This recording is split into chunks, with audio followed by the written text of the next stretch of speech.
Trading മീഡിയയുടെ weekly അനാലിസിസിലേക്ക് എല്ലാവർക്കും സ്വാഗതം.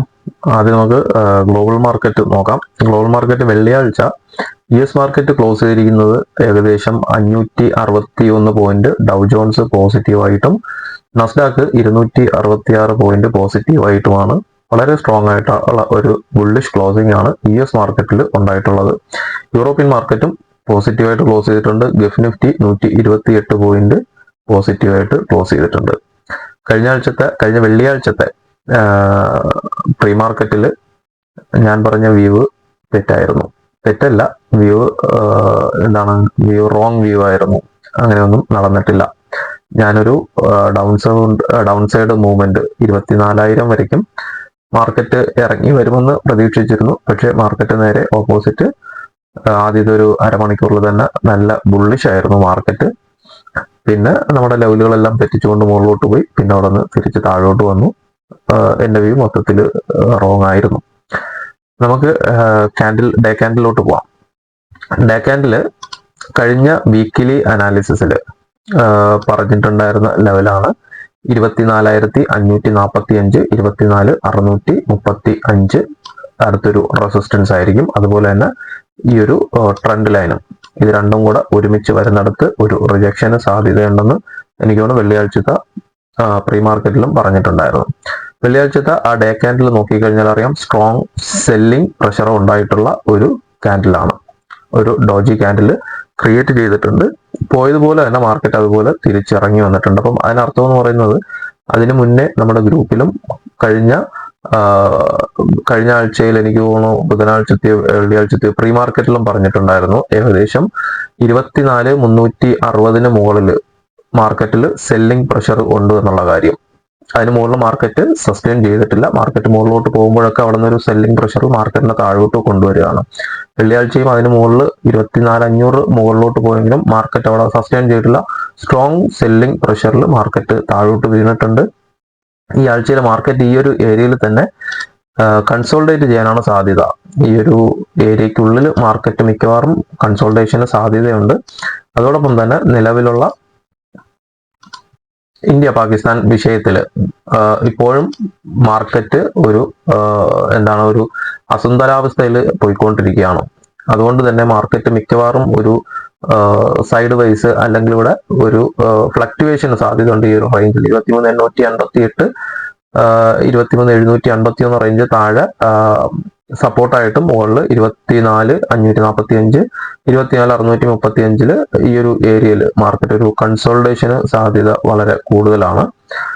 അപ്പോൾ ഇവിടെ നിന്ന് എങ്ങോട്ടെങ്കിലും ഒരു ബ്രേക്ക്ഔട്ട് കിട്ടുകയാണെങ്കിൽ മാത്രം എൻട്രി എടുക്കുന്നതാവും നല്ലത്. അല്ലാന്നുണ്ടെങ്കിൽ മിക്കവാറും ഇതിനിടയിൽ തന്നെ ഒരു കൺസൾട്ടേഷന് സാധ്യതയുണ്ട്. പക്ഷെ മാർക്കറ്റ് മുകളിലോട്ട് 26,545, 635 പിന്നെ ഈ ഒരു ട്രെൻഡ് ലൈനും സ്ട്രോങ് ബ്രേക്ക്ഔട്ട് കിട്ടി സസ്റ്റെയിൻ ചെയ്യുകയാണെന്നുണ്ടെങ്കിൽ മാർക്കറ്റ് ബുള്ളിഷ് ആണെന്ന് പറയാം.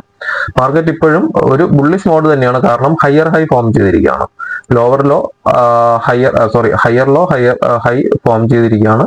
അതുകൊണ്ട് തന്നെ മാർക്കറ്റിന്റെ സെന്റിമെന്റ്സ് എന്ന് പറയുന്നത് ഒരു ബുള്ളിഷ് ബുള്ളിഷ് തന്നെയാണ് മാർക്കറ്റിന്റെ സെന്റിമെന്റ്സ് എന്ന് പറയുന്നത്. പക്ഷേ നിലവിലുള്ള ഇന്ത്യ പാകിസ്ഥാൻ പ്രശ്നത്തിൽ അതൊരു വാറിലോട്ട് പോകുമെന്ന് തോന്നുന്നില്ല. എങ്കിലും അവിടെ ഒരു ചില അഭ്യൂഹങ്ങളും പിന്നെ അതോടൊപ്പം തന്നെ ന്യൂസ് ബേസ്ഡ്, അപ്പം അത്തരം ഒരു ഇത് നിൽക്കുന്നത് കൊണ്ട് തന്നെ മാർക്കറ്റ് ഇവിടെ ഒരു കൺസൾട്ടേഷന് സാധ്യതയുണ്ട്. മാർക്കറ്റ് ഇവിടെ നിന്ന് ഒരു ബ്രേക്ക്ഔട്ട് കിട്ടി അടുത്തൊരു ഹയർ ഹൈ ഫോം ചെയ്യുകയാണെന്നുണ്ടെങ്കിൽ വീണ്ടും മാർക്കറ്റ് ബുള്ളിഷിലോട്ട് പോകും. നിലവിൽ മാർക്കറ്റിന്റെ സെന്റിമെന്റ്സ് ബുള്ളിഷ് തന്നെയാണ്. അതുപോലെ തന്നെ സെൻസെക്സിലും നമ്മൾ ആ ഒരു ലെവൽ തന്നെയാണ്. 80,012, 80,518 ഉള്ളിൽ തന്നെയാണ് മാർക്കറ്റ് ക്ലോസിംഗ് വന്നിരിക്കുന്നത്. അതുകൊണ്ട് തന്നെ ഇവിടെ ഒരു റിജക്ഷൻ, ഒരു സെല്ലിംഗ് പ്രഷറുള്ള ഏരിയ തന്നെയാണ് സെൻസെക്സിലും ഈ ലെവൽസ്. നമുക്ക് ഓപ്പൺ ഇൻട്രസ്റ്റ് നോക്കാം. ഓപ്പൺ ഇൻട്രസ്റ്റ് 24,500 ഒരു റെസിസ്റ്റൻസ് ആണ്. ഏറ്റവും കൂടുതൽ കോൾ റേറ്റിംഗ് നടന്നിട്ടുള്ളത് 25,000-ലാണ്. 25,000 അവസാനം നല്ല കോൾ റേറ്റിംഗ് നടന്നിട്ടുണ്ട്. അതുപോലെ തന്നെ പുട്ട് റേറ്റിംഗ് നടന്നിരിക്കുന്നത് 24,000-ലാണ്. 24 എനിക്ക് കഴിഞ്ഞ വെള്ളിയാഴ്ചത്തെ പ്രീ മാർക്കറ്റിൽ ഞാൻ 24 എക്സ്പെക്ട് ചെയ്യുന്നെന്ന് പറഞ്ഞാണ്. പക്ഷേ മാർക്കറ്റ് നേരെ മുകളിലോട്ട് പോയി. എങ്കിലും ഇപ്പോഴും ഏറ്റവും കൂടുതൽ ഓപ്പൺ ഇൻട്രസ്റ്റ് പുട്ട് റൈറ്റേഴ്സ് ഏറ്റവും കൂടുതലുള്ളത് 24,000-ലാണ്. നമുക്ക് 75 മിനിറ്റ്സിന്റെ ചാർട്ട് കൂടെ നോക്കാം. ഇത് ചാനൽ കണ്ടപ്പോഴാണ് ഓർമ്മ വന്നത്. നമ്മുടെ ഒരു പ്ലേലിസ്റ്റ് ഉണ്ടായിരുന്നു മെമ്പർഷിപ്പ് എടുത്തിട്ടുള്ളവർക്ക് കാണാൻ വേണ്ടിയിട്ടുള്ള supply and demands on price action training series എന്നുള്ള ഒരു വീഡിയോ സീരീസ് ഉണ്ടായിരുന്നു. അപ്പം നിലവിൽ അത് മെമ്പർഷിപ്പ് എടുത്തിട്ടുള്ളവർ ദയവ് ചെയ്ത് അത് റിന്യൂ ചെയ്യാണ്ടിരിക്കുക, ഓട്ടോ പേ ക്യാൻസൽ ചെയ്യുക. കാരണം നിങ്ങളുടെ നിന്ന് പൈസ കട്ട് ചെയ്താലും എൻ്റെ മോണിറ്റൈസേഷൻ ക്യാൻസൽ ചെയ്തിരിക്കുകയാണ്. ഒരു 10-15 ദിവസമായിട്ട് എൻ്റെ മോണിറ്റൈസേഷൻ ക്യാൻസൽ ചെയ്തിട്ടുണ്ട്. അപ്പം നിങ്ങളുടെ നിന്ന് അവർ ഓട്ടോമാറ്റിക് പേ പോയിക്കൊണ്ടിരിക്കും, പക്ഷെ അത് യൂട്യൂബിന് പോകുന്നതാണ്, എനിക്ക് കിട്ടത്തില്ല. അതോടൊപ്പം തന്നെ മെമ്പർഷിപ്പും അവർ ക്യാൻസൽ ചെയ്തിട്ടുണ്ട്. മെമ്പർഷിപ്പ് ഓപ്ഷൻസ് ക്യാൻസൽ ചെയ്തുവെങ്കിലും നിങ്ങളുടെ പേയ്മെന്റ് ഓട്ടോമാറ്റിക്കായിട്ട് പോയിക്കൊണ്ടിരിക്കും. അപ്പോൾ അത് ഗ്രൂപ്പിൽ പറഞ്ഞിട്ടുണ്ടായിരുന്നു, അത് ക്യാൻസൽ ചെയ്യുക. അതോടൊപ്പം തന്നെ ഈ ഒരു വീഡിയോ സീരീസ് പലരും ചോദിച്ചതുപോലെ തന്നെ നിലവിൽ അവൈലബിൾ അല്ല, നിങ്ങൾക്ക് പ്ലേ ചെയ്യാൻ പറ്റത്തില്ല. നേരത്തെ മെമ്പർഷിപ്പ് എടുത്തിട്ടുള്ളവർക്ക് ഈ മാസത്തോടു കൂടി മിക്കവാറും നെക്സ്റ്റ് മന്ത് ഒരു 10 വരയ്ക്കും അവരുടെ മെമ്പർഷിപ്പ് തീരുന്നത് വരയ്ക്കും ഉണ്ടാവും. 10-ാം തീയതിയോടുകൂടി ഇത് കട്ടാവും, ഈ മാസം 10-ാം തീയതി, സോറി. അപ്പോൾ അത് കഴിയുന്നതും ഓട്ടോ റിന്യൂ കൊടുക്കാണ്ടിരിക്കുക, അത് ക്യാൻസൽ ചെയ്യുക. യൂട്യൂബിൽ ഇനി ഈ വീഡിയോ സീരീസ് അവൈലബിൾ അല്ല. ഇത് തുടക്കക്കാർക്ക് പഠിക്കാൻ പറ്റിയ ഒരു വീഡിയോ സീരീസ് ആയിരുന്നു. നമ്മളത് ഫ്രീ ആയിട്ട് ഇട്ടിരുന്നു. അതിന്റെ നോക്കിക്കഴിഞ്ഞാൽ അറിയാം, ഏകദേശം 6 മാസമായിട്ട് നമ്മളിത് ചെയ്തു തുടങ്ങിയാണ്. 23 കാൻഡിൽ ഫോർമേഷൻ മുതൽ മൊത്തത്തിൽ ഒരു 100% പ്രൈസ് ആക്ഷൻ സീരീസ് ആണ്. പ്രൈസ് ആക്ഷൻ വെച്ച് മാത്രം, കാൻഡിലുകളെ ബേസ് ചെയ്ത് മാത്രം പഠിപ്പിക്കുന്ന ഒരു ട്രേഡിംഗ് രീതിയായിരുന്നു. തുടക്കക്കാർക്ക് ബേസ് കാൻഡിലിന്റെ ഫോർമേഷൻ മുതൽ പിന്നെ അവസാനം വരയ്ക്കും. ഇതിൽ ഏകദേശം 23 വീഡിയോ ചെയ്തിട്ടുണ്ട് നമ്മൾ. ഏകദേശം ഇതിന്റെ ചാപ്റ്റേഴ്സ് ഫുള്ളിൽ കവർ ചെയ്തിട്ടുണ്ട്. ഇത് ഫുള്ള് സീരീസ് കണ്ടവർക്ക് അറിയാം. അവസാനം ഒരു എൻട്രി എടുക്കുന്ന രീതി വരെ പറഞ്ഞിട്ടുണ്ട്. അപ്പം ഇതിൽ പുതിയതായിട്ട് എന്തെങ്കിലും അപ്ഡേഷൻസ് വരുന്ന വീഡിയോകൾ യൂട്യൂബിൽ തന്നെ ഇട്ടേക്കും, അത് ഫ്രീ ആയിരിക്കും. പക്ഷേ ഈ വീഡിയോ സീരീസ് ഇനിയിപ്പം ഇവിടെ നിന്ന് ഇത് റിമൂവ് ചെയ്യുന്നുണ്ട്. ഈ നെക്സ്റ്റ് ഒരു 10-15 റിമൂവ് ചെയ്യുന്നുണ്ട്. ഇത് എവിടെ അവൈലബിൾ ആണെന്ന് ചോദിച്ചിട്ട് പലരും മെസ്സേജ് അയക്കുന്നുണ്ട്. നമ്മുടെ ട്രേഡിംഗ് മീഡിയയുടെ ആപ്ലിക്കേഷൻ ഈ ആഴ്ചയിൽ തന്നെ ലോഞ്ച് ചെയ്യുന്നുണ്ട്. അതിനുള്ളിലായിരിക്കും ഇതൊരു കോഴ്സ് ആയിട്ടാണ് പ്രൊവൈഡ് ചെയ്യുന്നത്. അപ്പം പലരും ഇനിയിപ്പം വിമർശനങ്ങൾ പറയും, പാലാഴി ഭയങ്കര നമ്പരൊക്കെ വിട്ടുകൊണ്ടിരുന്നതാണ്, ഫ്രീ ആയിട്ട് പഠിപ്പിക്കത്തുള്ളൂ. ശരിയാണ്. ഈ വീഡിയോ സീരീസ് ഏകദേശം 1 വർഷത്തോളം എടുത്ത് മലയാളത്തിൽ ആദ്യത്തെ വീഡിയോ സീരീസ് ആണ്. Supply and demands on price action training series എന്നുള്ള ഇതിൽ പറഞ്ഞിരിക്കുന്ന ഈ ഒരു മെത്തേഡ് മലയാളത്തിൽ ആദ്യത്തെ വീഡിയോ സീരീസ് ആണ്. ഇതുപോലെ വേറെ മലയാളത്തിൽ നിങ്ങൾക്ക് ഒരു ചാനലിലും ഇത്തരത്തിലൊരു വീഡിയോ സീരീസ് കാണാൻ പറ്റത്തില്ല. അതായത് സ്മാർട്ട് മണി കൺസെപ്റ്റ് പഠിച്ചിട്ടുള്ളവർക്ക് ഏകദേശം അതിനോടൊരു സാമ്യം തോന്നുന്നുണ്ടെന്ന് പറഞ്ഞിട്ടുണ്ട്. സ്മാർട്ട് മണി കൺസെപ്റ്റിനെക്കാളും വളരെ ലളിതമായിട്ട് അതിനേക്കാളും കുറച്ചും കൂടി അഡ്വാൻറ്റേജ് ആയിട്ടുള്ള വീഡിയോ സീരീസ് ആണിത്. അതിലുള്ള മിക്ക കാര്യങ്ങളും ഇതിലെ പല വീഡിയോസ് കണ്ടു കഴിഞ്ഞാൽ നിങ്ങൾക്ക് മനസ്സിലാവും അതിനും ഇതിനും തമ്മിൽ സാമ്യമുണ്ട് എന്ന്. തീർച്ചയായിട്ടും അതിന്റെ വേറൊരു വേർഷനാണ്, പക്ഷെ മലയാളത്തിൽ ആദ്യത്തെ വീഡിയോ സീരീസ് ആണ്.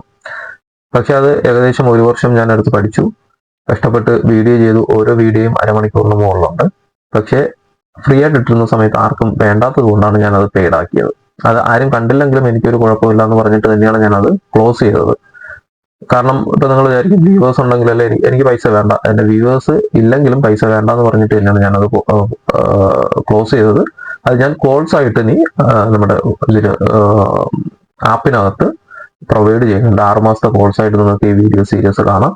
അതോടൊപ്പം തന്നെ ആപ്പിൽ അത് പേ ചെയ്ത് വീഡിയോ കാണുന്നവർക്ക് ഈ 6 മാസം അവരുടെ കാലാവധി ഉള്ള സമയത്ത് തന്നെ ഇതിനെക്കുറിച്ചുള്ള സപ്പോർട്ടും നിങ്ങൾക്കുണ്ടാവും. അതിനുള്ള സംവിധാനം ആ ഒരു ആപ്പിനകത്ത് തന്നെ ഉണ്ടാവും. നിങ്ങൾക്ക് ലൈവായിട്ട് തന്നെ സംശയങ്ങൾ എന്തെങ്കിലും ഉണ്ടെങ്കിൽ പഠിക്കുന്നവർക്ക് ചോദിച്ചു കഴിഞ്ഞാൽ അത് ക്ലിയർ ചെയ്ത് പോവാം. അപ്പം അതിൽ വേറെയും കുറേ ഫീച്ചേഴ്സ് ഉണ്ട്, അത് വരും ദിവസങ്ങളിൽ പറയാം. അപ്പം ഈ ആഴ്ച തന്നെ നമ്മുടെ ആപ്പ് ലോഞ്ച് ചെയ്യുമെന്ന് പ്രതീക്ഷിക്കുന്നു. പ്ലേ സ്റ്റോറിലും iOS-ലും കിട്ടും. ട്രേഡിംഗ് മീഡിയ എന്ന് തന്നെയാണ് പേര്. അപ്പം അതിന്റെ അപ്ഡേഷൻസ് ഞാൻ വീഡിയോയിലും ഗ്രൂപ്പിലും പറയാം വരും ദിവസങ്ങളിൽ. അപ്പോൾ നമുക്ക് ചാർട്ടിലോട്ട് പോവാം. 75 മിനിറ്റ്സിന്റെ ചാർട്ട് നോക്കുകയാണെന്നുണ്ടെങ്കിൽ മുകളിലോട്ട് നമ്മൾ കഴിഞ്ഞ ആഴ്ച വെള്ളിയാഴ്ച ഞാൻ 75 മിനിറ്റ്സിന്റെ സോൺ ഇവിടെ തന്നിട്ടുണ്ടായിരുന്നു. പക്ഷെ PSD ആയി മുകളിലോട്ട് പോയിട്ട് 125 മിനിറ്റിന്റെ സോണാണ്, സപ്ലൈ സോണാണ് അടുത്ത് നമുക്ക് മുകളിലുള്ളത്. 24,603, 24,608 അതാണ് വരുന്നത്. ഏകദേശം ആ ഒരു സോൺ ക്രിയേറ്റ് ചെയ്തിരിക്കുന്നത് 16 ഡിസംബറിന് ക്രിയേറ്റ് ചെയ്തിരിക്കുന്ന 125 മിനിറ്റ്സിന്റെ സപ്ലൈ സോണാണ്. ഇതിന്റെ റേഞ്ച് 24,603, 24,698. ആ ഒരു റേഞ്ച് നമ്മൾ ഡേ ക്യാൻഡിൽ നോക്കുകയാണെന്നുണ്ടെങ്കിൽ സെയിം ഇത് തന്നെയാണ്. 545, 635 വരുന്ന ആ ഒരു റെസിസ്റ്റൻസ് ഏരിയ തന്നെയാണ്. നമുക്ക് 125 മിനിറ്റ്സിന്റെ ലോവർ ടൈം ഫ്രെയിമിൽ നമുക്ക് കിട്ടിയിട്ടുള്ള ഒരു റെസിസ്റ്റൻസ് എന്ന് പറയുന്നത്. സപ്ലൈ സോൺ നോക്കുകയാണെന്നുണ്ടെങ്കിലോ ഡിമാൻഡ് സോൺ നോക്കുകയാണെന്നുണ്ടെങ്കിൽ 75 മിനിറ്റ്സിന്റെ 23,784, 23,872, ഏകദേശം 23,800. ഡേ ക്യാൻഡിലും സെയിം ആണ്. നമുക്ക് ഇവിടെ വരുന്ന 751, 858. അപ്പം ഈ ഒരു സോൺ തന്നെയായിരിക്കും support and demand and supply zone ആയിട്ട് ആക്ട് ചെയ്യുക. ഇതിനുള്ളിൽ തന്നെയായിരിക്കും മാർക്കറ്റ് ഒരു കൺസോൾട്ടേഷന് സാധ്യത ഉള്ളത്. നമുക്ക് ഇൻട്രാഡേ ലെവൽസിലോട്ട് പോവാം.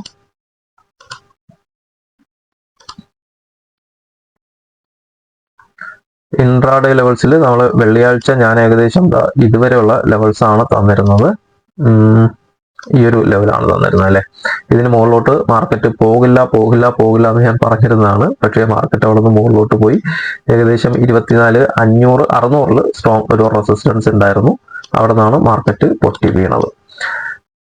ഏകദേശം എനിക്ക് തോന്നുന്നു ഈ ഒരു റേഞ്ച് കഴിഞ്ഞിട്ട് ഞാൻ പിന്നെ നിങ്ങൾക്ക് താഴോട്ട് അപ്ഡേഷൻസ് തന്നിരുന്നു. ടാർഗറ്റ് വെച്ചിട്ട് ഏകദേശം 24,200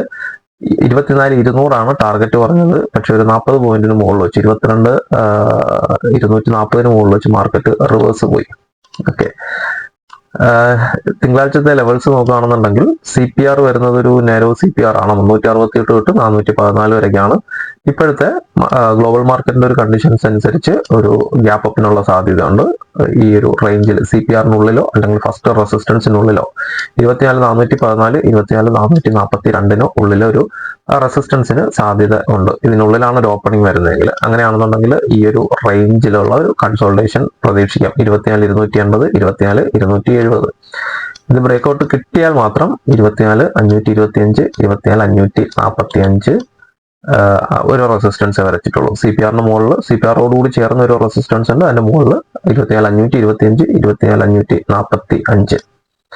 താഴോട്ട് നോക്കുകയാണെന്നുണ്ടെങ്കിൽ 24,153, 24,172, പിന്നെ വരുന്നത് 24,000 അടുപ്പിച്ചാണ് 24,41, 24,487.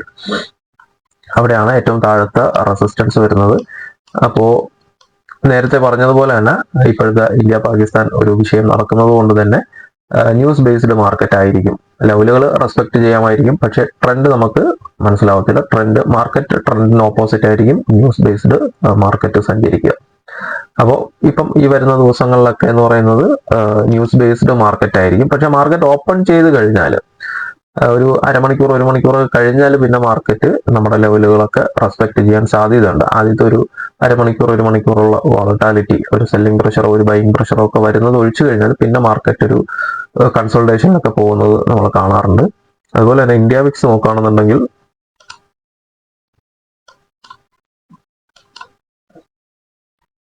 ഇന്ത്യ വിക്സ് വീണ്ടും കൂടിയിട്ടുണ്ട് 18. നമുക്കിപ്പം ഈ ഒരു ഇന്ത്യ പാകിസ്ഥാന്റെ ആ ഒരു വിഷയം വന്നുകൊണ്ടാണ് ഷൂട്ടപ്പ് ആയത് ഇന്ത്യ വിക്സ്. അപ്പം ബയേഴ്സ് ശ്രദ്ധിക്കുക.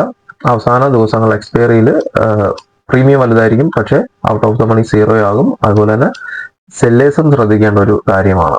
ഹൈ പ്രീമിയത്തിൽ നിന്ന് പെട്ടെന്ന് വോളറ്റാലിറ്റിയിൽ മാർക്കറ്റ് അങ്ങോട്ടും ഇങ്ങോട്ടും മൂവ്മെന്റ് വരികയാണെന്നുണ്ടെങ്കിൽ സെല്ലേഴ്സിനും പണി കിട്ടാൻ സാധ്യതയുണ്ട്.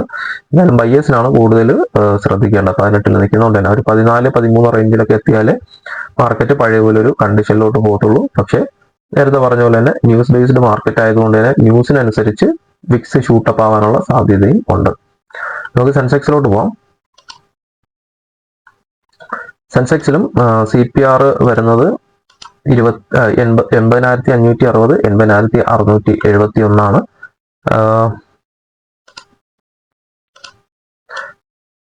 First resistance 80,782, 80,669. മുകളിലോട്ട് ബ്രേക്ക്ഔട്ട് കിട്ടിയാൽ അടുത്ത റെസിസ്റ്റൻസ് 81,058, 81,121. താഴോട്ട് 80,262, 80,216. രണ്ടാമത്തെ സപ്പോർട്ട് കിട്ടുക 79,991, 79,930. മൂന്നാമത്തെ സപ്പോർട്ട് 79,660, 79,609. അപ്പോൾ ഇത്രയൊക്കെ ഉള്ളൂ. ബാക്കി എന്തെങ്കിലുമൊക്കെ ചാർട്ടിൽ എന്തെങ്കിലും വ്യത്യാസം ഉണ്ടെന്നുണ്ടെങ്കിൽ നമ്മുടെ വാട്സപ്പ് ഗ്രൂപ്പിൽ അപ്ഡേറ്റ് ചെയ്യാം. ലിങ്ക് താഴെ കൊടുക്കുന്നുണ്ട്. താല്പര്യമുള്ളവർ ജോയിൻ ചെയ്യുക. അപ്പോൾ എല്ലാവർക്കും നല്ലൊരു ട്രേഡിംഗ് ദിനം ആശംസിക്കുന്നു. Thank you.